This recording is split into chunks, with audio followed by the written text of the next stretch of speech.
असफलता एक चुनौती है, इसे स्वीकार करो, देखो, परखो और फिर जानो कि हमसे कहाँ पर कमी रह गई थी। Hello guys, welcome to my channel. मेरे चैनल में आप लोगों का बहुत बहुत स्वागत है। आशा करती हूँ आप लोग बहुत मस्त होंगे, स्वस्थ होंगे और ज़बरदस्त होंगे।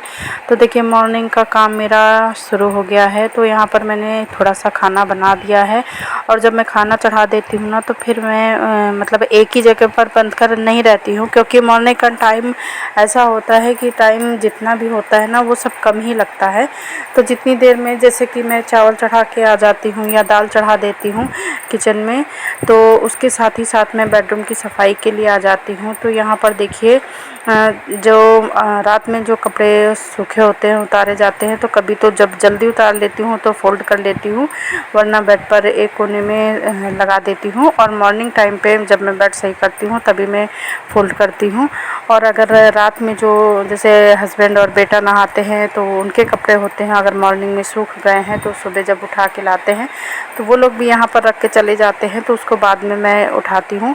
तो यहाँ पर मैं अपना बेडरूम सही कर रही हूँ। तो यहाँ पर मैंने बेड झाड़ दिया है अच्छे से, बेडशीट को हटाकर अच्छे से सफाई कर दी है। वैसे आजकल छत पर लेटा जा रहा है तो बेड बहुत ज़्यादा गंदा नहीं होता है, पर कपड़े वपड़े फैले रहते हैं ना, तो कपड़े तो देखिए कितने भी अच्छे से फैलाओ ना, तो उसमें दिन भर की या गीले कपड़ों में जो डस्ट लगी होती है तो झाड़ झाड़ के फ़ोल्ड करना तो मेरी आदत है। और अगर आप लोग भी ऐसे करते हैं ना, तो आप जानते होंगे कि जब हम कपड़े झाड़ कर फ़ोल्ड करते हैं ना, तो उसमें कितनी सारी डस्ट रहती है। क्योंकि जब गीले कपड़े हम छत पर फैलाते हैं या खुले में फैलाते हैं तो जो धूल मिट्टी उड़ती है वो उसमें चिपक जाती है, और जब उनको झाड़ झाड़ के हम फ़ोल्ड करते हैं ना, तो काफ़ी सारी फिर वो दिखाई देती है कि हाँ, कपड़ों में कितनी डस्ट थी।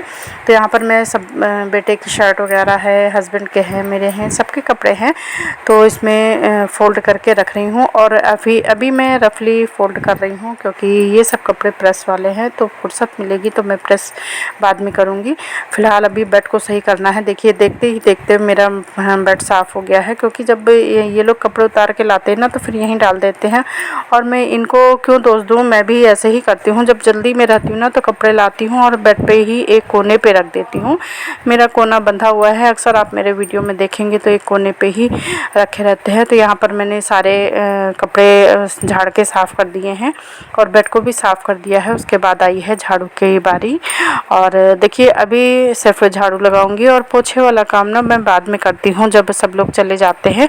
फ़िलहाल 11 सवा 11 पर मेरे हस्बैंड जाते हैं, बेटा तो जा चुका है, कॉलेज निकल चुका है। अब मेरा खाना भी चढ़ा है और इधर साफ़ सफाई भी हो रही है। और इतनी जल्दी काम मैं इसलिए और कर रही हूँ क्योंकि अब गर्मी का टाइम है, आगे बरसात आने वाली है, तो राशन पानी आने वाला है अभी गांव से, तो उसके लिए भी व्यवस्था करनी है, जगह बनानी है। तो जो गेहूँ की पुरानी टंकी थी उसके सारे गेहूँ हमने निकाल दिए थे और बाकी तो धुल के पिसा लिए थे, और जो बच्चे थे वो धो के बना के और टंकी में भर के रख दिए थे, मतलब छोटी टंकी में।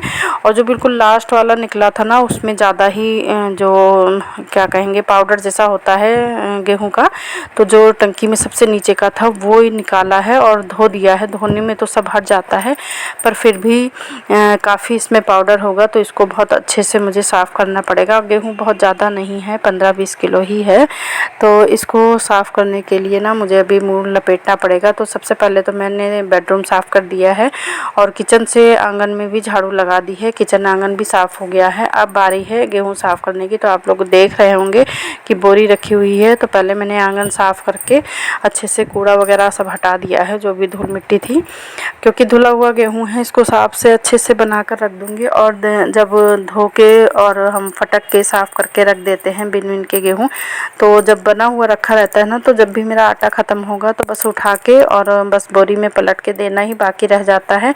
और अक्सर मेरी तबीयत जैसे ख़राब रहती है ना, तो मैं पहले से पहले काम करना ज़्यादा ठीक समझती हूँ, क्योंकि मैं लास्ट दिन पर इसलिए नहीं टालती हूँ, क्योंकि कई बार ऐसा हो जाता है ना कि हम सोचते हैं आज नहीं कल काम करेंगे, आज थोड़ा तबीयत भारी लग रही है, तो जो तबीयत आज ज़्यादा थोड़ी भारी लग रही है वो कल ज़्यादा भारी हो सकती है, कल ज़्यादा दिक्कत हो सकती है। उससे अच्छा है हम आज ही काम कर दे। तो भाई मेरा तो यही रूटीन है, यही मानना है।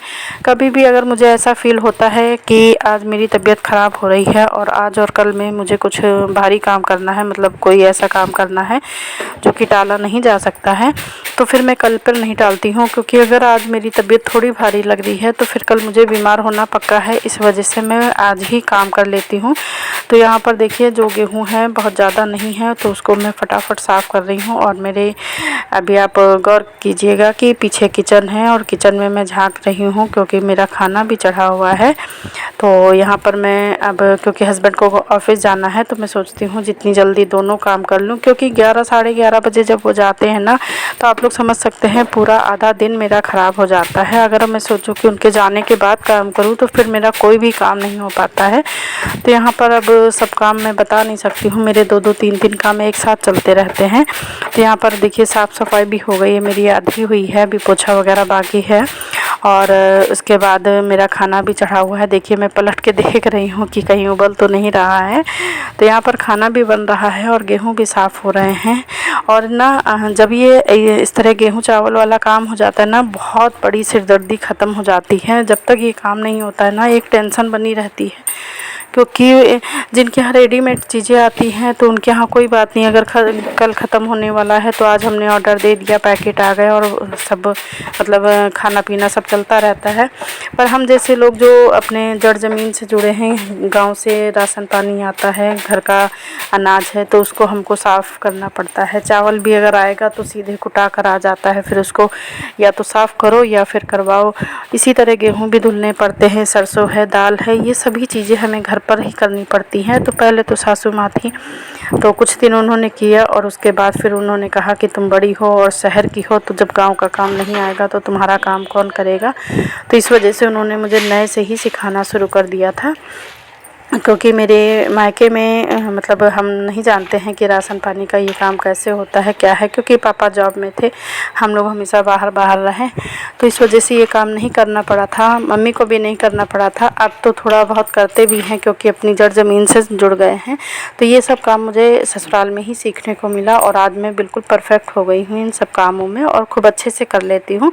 तो यहाँ पर देखिएगा, अभी आपको दिखाऊँगी कि लास्ट वाला मैं साफ़ कर रही हूँ, धुले गेहूँ हैं इसमें। ये क्योंकि ये टंकी के सबसे नीचे वाला था तो इसमें कुछ पाउडर जैसा जो रह जाता है, तो काफ़ी तो धुलने में निकल गया था और बाकी ये फटकने में आप देख सकते हैं कैसे कितना ज़्यादा निकल रहा है। और पूरे टाइम मैंने अपना फेस कवर कर रखा है, क्योंकि मुझे बहुत जल्दी इन सब चीज़ों से एलर्जी हो जाती है। और सबसे बड़ी बात होती है ना कि हमारे तो शहर गांव में भी कोई ऐसा नहीं मिलता है कि उनसे साफ़ करवा लो। मतलब सब लोग जॉब वाले हैं और बाहर जो मतलब जो सरकारी मजदूरी मिलती है वो ज़्यादा अच्छी मिलती है, तो सब लोग वहाँ पर करना पसंद करते हैं।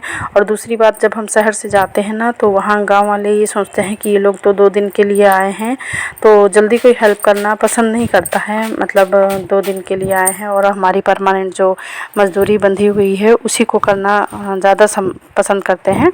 और शहरों में भी जो हेल्पर्स होते हैं उनके सबके काम बंधे होते हैं, तो इसके लिए अलग से टाइम निकालना ना, ये मिलना बहुत मुश्किल हो जाता है। फिर 1 दिन का काम हो या साल में 2 बार करना हो तो चलो कोई बात नहीं, ये हर महीने का काम होता है कि गेहूँ बनाना है, चावल साफ़ करना है, सरसों वगैरह पिसानी है। तो ये मतलब भूले भटके ही कोई मिलता है, जल्दी नहीं मिलता है, तो उससे अच्छा लगता है कि लाओ हम खुद ही साफ़ कर लें। और यहाँ पर देख सकते हैं हस्बैंड आ गए हैं, तो मैं कितनी तेज़ी से कैमरे की तरफ बढ़ी हूँ कैमरा ऑफ़ करने के लिए, क्योंकि अभी देख लेंगे, मॉर्निंग का टाइम है और अगर देख लेंगे कि मैं ये मतलब कैमरा ऑन किए हूँ तो कह देंगे मोबाइल पर ही लगी है और काम नहीं कर रही हैं।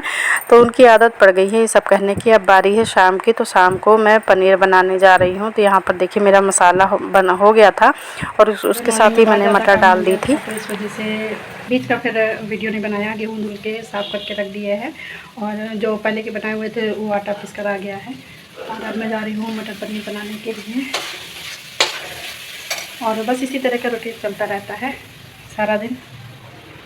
आप लोग बताइए गर्मी का क्या हाल है। हमारा तो हालत ख़राब है बिल्कुल किसी भी तरह। और यहाँ पर पनीर की सब्ज़ी सिर्फ 2 लोगों के लिए बनानी थी, पापा जी के लिए और बेटे के लिए, क्योंकि हस्बैंड खाएंगे नहीं और मुझे खाना नहीं है। काम की वजह से मैंने बहुत देर से खाना खाया था। और मेरे यहाँ सब लोग ना कच्चा पनीर सब्ज़ी में पसंद करते हैं, पर पापा बोले कि पनीर को फ्राई करके डालना, तो फिर मैंने तवा चढ़ा दिया था कि तवे में फ्राई कर लूँ। तो एक साइड में थोड़ा थोड़ा लग गया था, मतलब ज़्यादा डार्क हो गया था। आप लोग भी आ जाइए पनीर की सब्ज़ी खाने के लिए। मेरा ब्लॉग कैसा लगा, अच्छा लगे तो लाइक शेयर सब्सक्राइब कीजिएगा।